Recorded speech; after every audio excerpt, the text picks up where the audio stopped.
কত দামি জামা গায়ে দাও, কত টাই পরো, স্যুট পরো, প্যান্ট পরো, সুন্নতি জামা গায়ে দিতে শরম লাগে। সাদা মার্কিন কাপড় নিয়ে জামা বানাইয়া সেলাইও করবে না, চারখান কাপড় দিয়া চকলেটের মতো প্যাকেট বানাইয়া মুদ্দারের খাড়ে সরাইয়া জানাজা পড়াইয়া। আহারে অন্ধকার কবরের দেশে দিবে পাঠাইয়া। মনে করবে যে এতগুলা মানুষ সব বুঝি আমার সঙ্গে যাইতে হচ্ছে।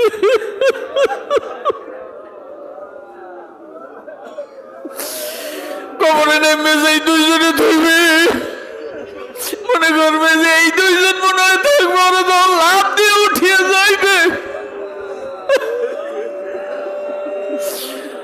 আরে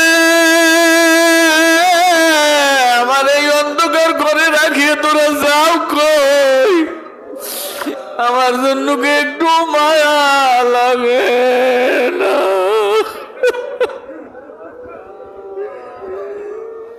বাবার এই জন্য আল্লাহর ওলি রসুলপুরি কয়ে গেছে, বাবারে ফেরো ফেরো, ডাইনে বাদাম দাও, বামে বাদাম দিও না।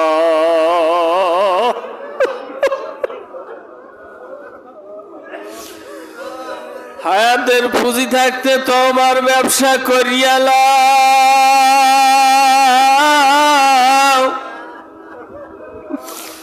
হায়াত শেষ হয়ে গেলে হাজার আফসুস করলো কিন্তু আর কাজ হবে না। বাবারে দুনিয়ার আমিত্ব মাহাত্ম কিছুই না, দুনিয়াটা স্বপ্নের মতো। এই রসুলপুর যখন ছোটবেলায় আসছি সব কিছু চোখের সামনে ভাসে। আরে কত কষ্ট এই মাদ্রাসায় প্রতিষ্ঠান করার জন্য, আল্লাহর ওলি কত কষ্ট করছে, সব কিছু চোখের সামনে ভাসতেছে, মনে হয় সেদিনকার কথা। দেখতে দেখতে 50টা বছর চলে গেল।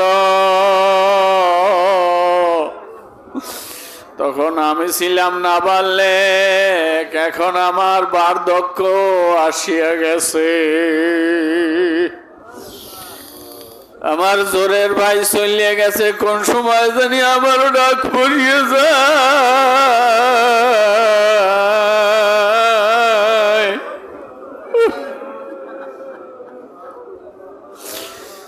নিয়ে কবরে যাব, সেই পুঁজি নয়। আমার ভাইরা, আমার বাবারা, মাওলার দরবারে চোখের পানির যে দাম, এর চাই আর কোনো জিনিসের দাম নাই। এ বাবারে, চোখের পানির দ্বারা মাওলার থেকে অনেক কিছু আদায় করিয়ে নেওয়া যায়। বাবা, আমি আদায় করিয়ে নিছি। কেডা কি পাইছেন না পাইছেন জানি না, চোখের পানি দ্বারা আমি আল্লাহর থেকে অনেক কিছু আদায় করিয়ে নিছি। শুধু আমি না, যে আল্লাহর ওলি শুয়ে রয়েছে, আমি প্রায় বলি ঘটনাটা। এই মাদ্রাসার দীর্ঘদিন যাবৎ কেরাতখানার শিক্ষক ছিল কারি আব্দুল সত্তার সাহেব। এই আব্দুল সত্তার সাহেবের গ্রামের বাড়ির মসজিদে প্রথম দিকে হযরতজি হালকা করতে গেছেন। কোনো মুরিদ নাই, কোনো সালেক নাই, এমনি হালকা করতে গেছেন। ওই সময় হযরতজির বেশিরভাগই অজদহাল থাকতো, বেশিরভাগ সময় বেকারার থাকতো, চোখ দিয়ে খালি পানি ঝরতো। ওইখানে ঢাকাইয়া পাড়ার এক মুরব্বী আসিয়া কয় হযরত, আপনার চোখে তো সমস্যা। হযরতজি কয়, হ ভাই, আমার চোখে সমস্যা। কয় আমার কাছে এমন একটা ঔষধ আছে, চোখে দিলে আর চোখে পানি পড়বে না, এই পানি বন্ধ হয়ে যাবে। চুয়াডাঙ্গার আবু সাইদ দরবেশ করি একটা লোক ছিল ওই মাদ্রাসায়, বোর্ডিং ম্যানেজার। ওই আবু সাইদ দরবেশ কয়, চাচা এই পানি তো সেই পানি না, দুনিয়ার সমস্ত ডাক্তার বাটিয়া খাওয়াইলেও এই পানি বন্ধ হবে না। চোখের পানি যতদিন জারি না হবে ততদিন বুঝবা কপাল খোলে নাই। আর চোখের পানি মোনাজাত দিলে, কোরআন হাদিসের কথা শুনলে, কবরের কথা শুনলে, চোখ দিয়ে যদি পানি বাইরে যায় তাই বুঝবা আমার কপালটা খুলিয়া গেছে, মাওলায় আমার দিকে হাত পাইতে ডাকতে আছে। আয় বান্দা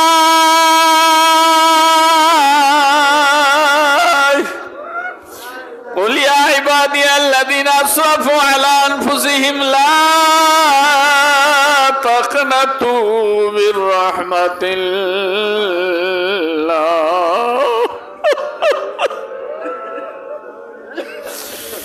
إن الله يغفر الذنوب جميعا إنه هو الغفور الرحيم। বাবারে নেসারিয়া রশি কিন্তু ছেড়ে না, এই রশি রসিলা, এই রশি ধরিয়া বাবা মাথায় টুপি উঠছে, মুখে দাঁড়িয়ে রাখছো, এই রশি ধরিয়া বাবা বিড়ি ছাড়ছো, সুদ ছাড়ছো, ঘুষ ছাড়ছো, বাড়িতে পর্দা হইছি, মনে করিও না রে বাবা রশি ছিড়িয়ে গেছে না বাবারে। আল্লাহর ওলিরা কবর থেকে রুহানি ফয়েজ ও তাওয়াজ্জু দিতে সক্ষম। অতএব বাবা দরবার ছাড়িও না, জিকির ছাড়িও না বাবা, আল্লাহর ওলির দেওয়া কাজ ছাড়িও না বাবারে। যে যত বেশি পরিমাণে কাজ করতে পারবে আল্লাহ পাক রব্বুল আলামিনের দিকে সে তত আগাইয়া যাবে। বাবারে আমি ছোটবেলা থেকেই নামাজ পড়ি, যেহেতু আমাদের আলেম পরিবার। আমার দাদা জান ছিলেন সুফি সাহেব, ওনাকে সুফি কাজেম আলী সাহেব বলতেন সবাই। খুব দরবেশ মানুষ ছিল, এত আমলদারি লোক আমার জীবনে আমি দেখি নাই। ওনার মৃত্যুর 7 মিনিট আগে ওনার নিজের মোষ নিজে ছোট করছে কেসি দিয়া। আমার ভগ্নিপতি এই মাদ্রাসার মুহাদ্দিস মাওলানা ইয়াসিন সাহেবকে কালেমা শরীফ পড়িয়া শুনাইছি। এই শুনানোর পরে এইভাবে কালেমা পড়তে পড়তে তার ইন্তেকাল হয়ে গেছে। ছোটবেলায় আমাকে মসজিদে নিয়ে যাইতো, বলতাম দাদা আমি তো এখনো সূরা কালাম জানি না, কি দিয়ে নামাজ পড়বো? কয় তুই আমার লাগে উঠবি আর বলবি আল্লাহ তোর দিকে আর আমার দিকে তাকাইয়া রইছে, তোর প্রত্যেকটা সেজদা আল্লাহ কবুল করিয়ে নিবে, আমি সাক্ষী দিলেন।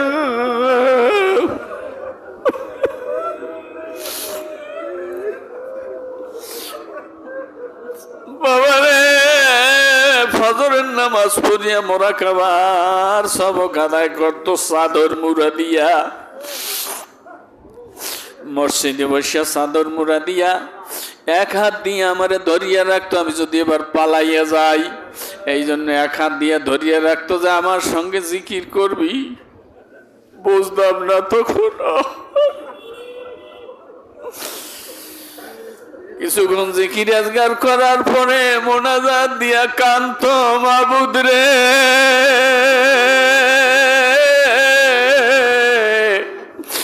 একা একা কেমনে রব অন্ধকার কবরে।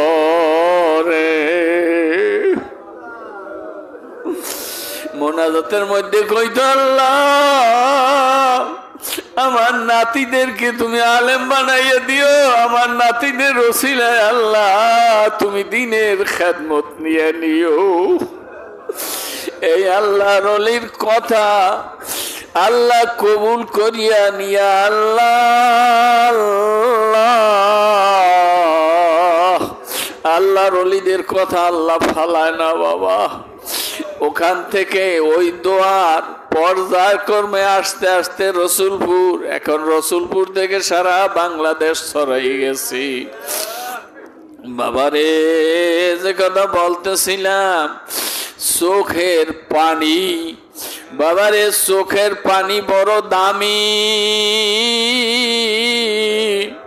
বাবারে যার জিকিরে তাসির হয় না, চোখে যার পানি আসে না, গভীর রাত্রে উঠিয়া পড়ো, আল্লাহর রহমতের দরজাগুলো যখন উন্মুক্ত থাকে, ওযু করিয়া আল্লাহর কুদরতি পাও ধরিয়া কান ধরল, ও আমার দয়ার মাওলা রে,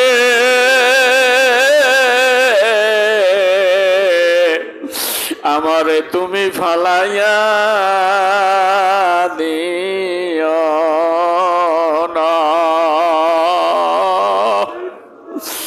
আমার গুনাহের কারণে বাবু তুমি আমারে গোমরা বানাইয়া দিও না। কত মানুষ গোমরা হইয়া যায় ভাইরা,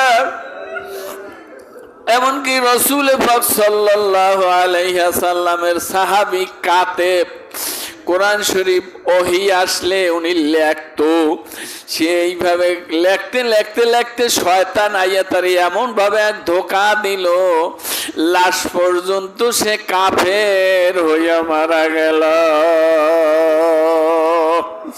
আমরা তো সাধারণ মুরিদ, সাধারণ সালেক বাবা, শয়তান আর নফস থেকে বড় সাবধানে থাকতে হবে বাবারে। দুধের হাড়ি কাজ করলে দুধ পরে, মধুর হাড়ি কাজ করলে মধু পরে, পানির হাড়ি কাজ করলে কি পরে? পানি পরে।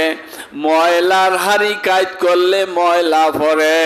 বাবারে তুমি আমি কেমন মুরিদ হইলাম আর কেমন আমল করলাম, যত বড় আমির সাহেব হই আর যত বড় খলিফা হই, যত বড় আলেম হই, আর মুআমালাত মুআশারাত এইগুলা যদি ঠিক না থাকে, মানুষের সঙ্গে যদি ভালো ব্যবহার করতে না পারি, মানুষকে যদি ছোটকে যদি আদর স্নেহ করতে না পারি, বাবারে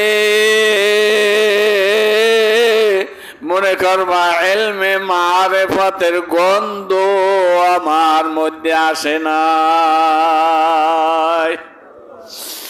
নিজেকে নিজে ছোট মনে করলে বাবারে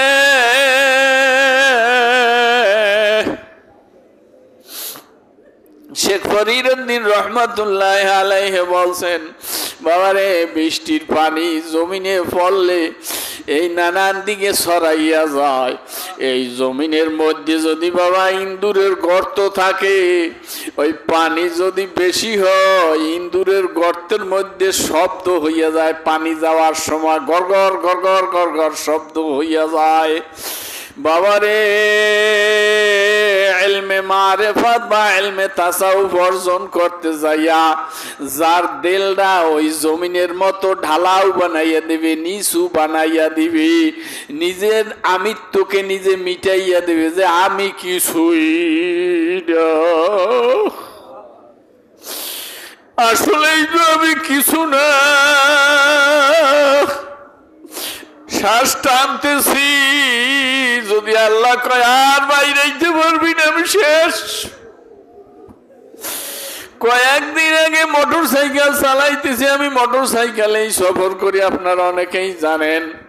চর্মকুরিয়া করিয়া একটা জায়গা আছে, এখানে থেকে আসতেছি, দুই তিনটা যুবক ছেলে একদম পাল্লা দিয়ে মোটর সাইকেল চালাইতে আছে। আমি ওদেরকে দেখা ভয়তে একদম রাস্তার পাশে চাইপে গেছি আর ইন্না লিল্লাহি ওয়া ইন্না ইলাইহি রাজিউন পড়তেছি।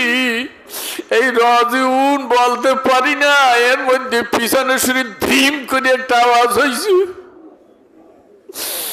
রাস্তার পরে কারেন্টের খাম্বা, এই খাম্বার সঙ্গে একটা হুন্ডা লাগিয়া ওই ছেলেটা সাথে সাথে রাস্তায় মুরগি জবাই করিয়া ছাড়িয়ে দিলে যেরকম লাফায় ওই রকম দাবাইতে দাবাইতে জায়গায় শেষ হইয়া গেল। আরে হায়াতে জিন্দিগি রে বাবা, এই জন্য মনেরে বুঝাও রে মন, তুমি কে, তুমি কোথায় আছিলা, কোথায় আসছো আবার কোথায় যাইবা চলি। এই দুনিয়ার মায়ায় পড়িয়া যাইও না তা ভুলিয়া। আমি রসুলপুরের সালেক দাবি করি বাবা, আমার হাতের দ্বারা, আমার জবানের দ্বারা, আমার চোখের দ্বারা, আমার কার্যকলাপের দ্বারা, আমার ব্যবসা বাণিজ্যের দ্বারা, আমার চাল চলনের দ্বারা যদি ভালোটা প্রকাশ পায়, আরেকজন মানুষ খুশি হয়, আরেকজন মানুষ আপনার আমল দেখি এমনিতেই রসুলপুর আসিয়া জোরে মনে করবেন ইলমে মারেফাতের কুয়ার মধ্যে কিছু যাইতে আছে। আলহামদুলিল্লাহ। বাবারে নিজকে নিজে যদি আমি তো মিটাইয়া দিতে পারি, আমি কিছুই না, আমি কিছুই না। ইসবাতে মুজাররাতের জিকির যখন করি আল্লাহ, তখন কি বলি? আল্লাহ বাদে আমার কলবে আমার আল্লাহ আছেন।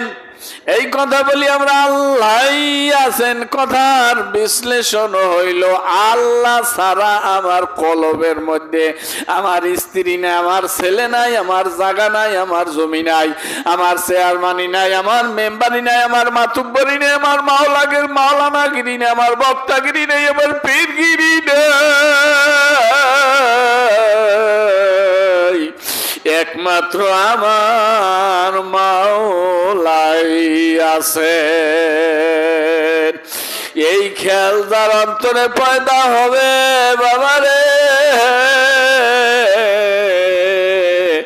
তার 36 কোটি লোমকূপের গোড়ায় জিকির জারি হইয়া যাবে। শর্ত হইল হালাল রুজি খাওয়া। বাবারে মৌয়াত কিন্তু বেশি দূরে না, ওই যে দেখলেন ধ্রিম করে আওয়াজ হইছে শেষ। বাবারে বজেশ্বর আঙ্গার শরিয়াতপুরের মধ্যে একটা জায়গা, ওই জায়গা থেকে মাহফিল করিয়া আসতেছি, লোকজন রাস্তার উপরে দাঁড়াইছে, হুজুর একটু দাঁড়ান, একটু দোয়া করিয়া যান। কি দোয়া কয় হুজুর? এক ঘরের 3 জন ইন্তেকাল করছে, এই যে 3টা কবর, ঘরে কেউ ওই নাই। কয় কেমনে কেমনে ইন্তেকাল করলো? কয় হুজুর তার খাম্বার নিচে গরু বাঁধছিল, তার সিরিয়ে গরুর গায়ে পড়ছে, ওই গরুর মালিক আইলে গরু ধরছে, তার স্ত্রী আইসে তারে ধরছে, তার ছেলে আইসে তারে ধরছে, গরু সহ 3 জন কারেন্ট হইয়া জাগায় ইন্তেকাল হইয়া গেছে। বাবারে তোমার আমার পিছনে কিন্তু আজরাইল বাঘের মতো খাপ পাইতে রইছে, কোন সময় খপ করিয়ে ধরবে আর দিশা পাইবা না। ঘুমের মধ্যে ধরে না, গাড়ির মধ্যে ধরে, আরে কোন সময় জানি আজাল আসিয়া কয় চলো, আর তোমার এই দুনিয়ায় থাকার সময় নেই। মাথা নত করিয়ে দিয়ে মনের বুঝাই মন, তোমারে যদি এখনই আজরাইল আসে নেওয়ার জন্য, তুমি কি নিয়ে যাবা?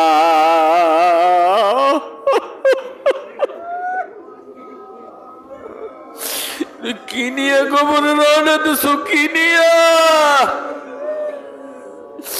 কবরে কি নিয়ে রওনা দিলাম? মাথাটা নত করিয়ে দেন, চক্ষু বন্ধ করিয়ে দিয়ে মনের বুঝান, কি করিলাম দুনিয়াতে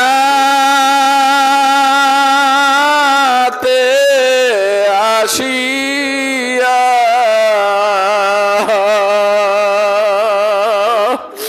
চিন্তা করে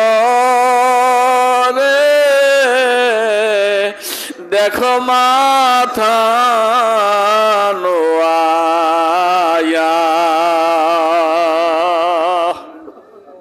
মনের বুঝাও তোমার তো মৃত্যু আসিয়া গেছে, এখন যা কান্দানি শুরু হয়ে গেছে।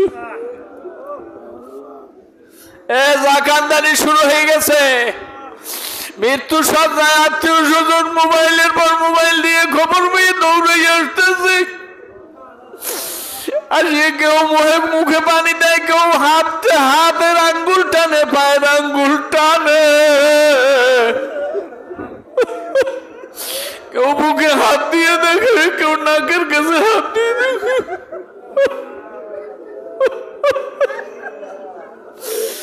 চামচ দিয়া পানি দেয়, একজন একজন করিয়ে চোখে মুখে পানি দেয়। হঠাৎ করে একজনে দেখে পানি আর ভিতরে যায় না, গাল বাইয়া বাইয়া পানি পড়তেছে,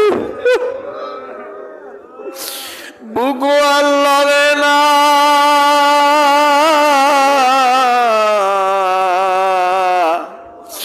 কোন ফাঁকে যে চলিয়া গেছে প্রাণ পাখি, কেহ টেরো পাইল না। বড় বাবারে আল্লাহ,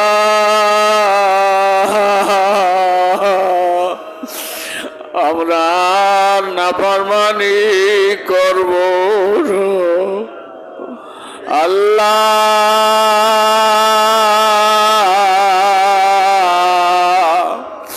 আমাদেরকে ক্ষমা করে দিও আল্লাহ।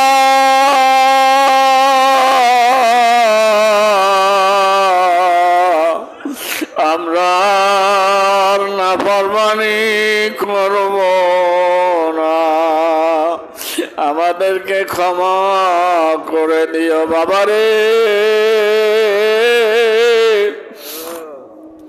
গাল বাইয়া পানি পরে, আহারে ছোট্ট ছেলেরা আসিয়া আব্বা আব্বা কইয়ে ডাকে, বুকের উপরে মাথা রাখে, সুমা দেয়, দাড়ি ধরিয়া হাতায়। বাবা কথা কও না গো বাবা, একটু কথা তো বোঝে না বাবার জীবনে কথা বলবে। আরে বাঁশ কাটতে রওনা হয়ে গেছে, কেউ বাঁশ কাটে, কেউ কাপড় আনতে, বড়ই পাতার গরম জলে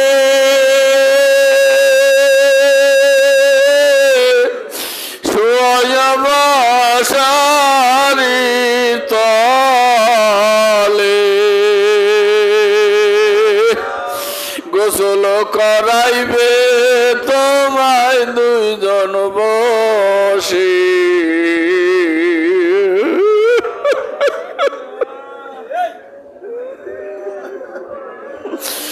যারা গোসল করাইবে তাদেরকে বলবে, ভাই আমার শরীরে আস্তে আস্তে ডলা দাও, আজরাইলের যাতা আমার প্রত্যেকটা শরীরের জোরে জোরে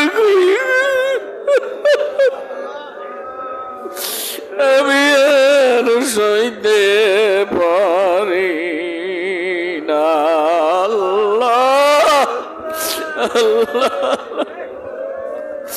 বাবারে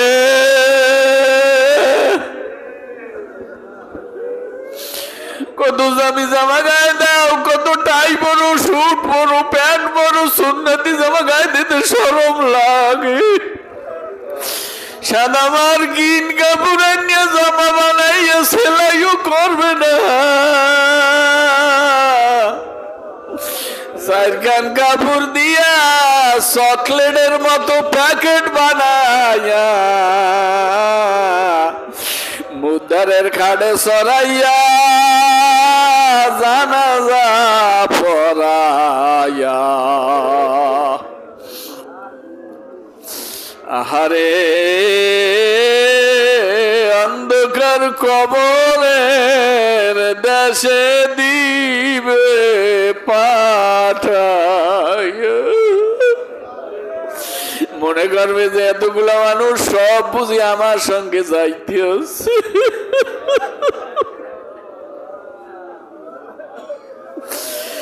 কবরে নেমে যাই দুইজনে ধরবে, মনে করবে যে এই দুইজন মনে হয় থাকবো, ওরা তো লাভ দিয়ে উঠিয়ে যাইবে। আরে আমার এই অন্ধকার ঘরে রাখিয়ে তোরা যাও কই? আমার জন্য কি একটু মায়া লাগে না?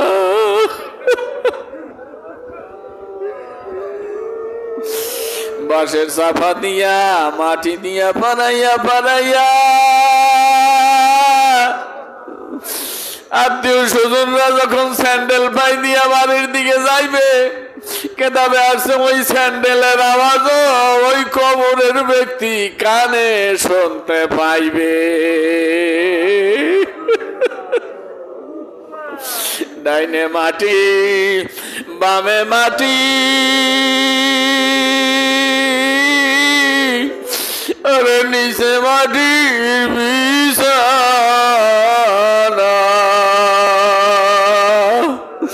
উপরেতে বাঁশের চাপা, ফলাবার জায়গা মেলবে না।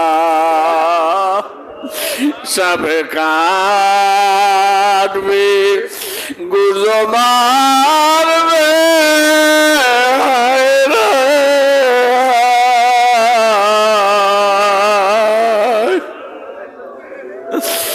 আগুন লাইয়া দিবে কলিজায়। চক্ষু বন্ধ, মাথা নত, চক্ষু বন্ধ, চার জানু হইয়া বসি। আস্তাগফিরুল্লাহ, আস্তাগফিরুল্লাহ, আস্তাগফিরুল্লাহ, আস্তাগফিরুল্লাহ, আস্তাগফিরুল্লাহ, আস্তাগফিরুল্লাহ, আস্তাগফিরুল্লাহ, আস্তাগফিরুল্লাহ আল্লাযী লা ইলাহা ইল্লা হুয়াল হাইয়ুল কাইয়্যুম আতুবু ইলাইহি ওয়ালা হাওলা ওয়ালা কুওয়াতা ইল্লা বিল্লাহিল আলিয়্যিল আযীম। আল্লাহ বাদে কোনো মাবুদ নাই। লা ইলাহা ইল্লাল্লাহ, লা ইলাহা ইল্লাল্লাহ, লা ইলাহা ইল্লাল্লাহ, লা ইলাহা ইল্লাল্লাহ, লা ইলাহা ইল্লাল্লাহ, লা ইলাহা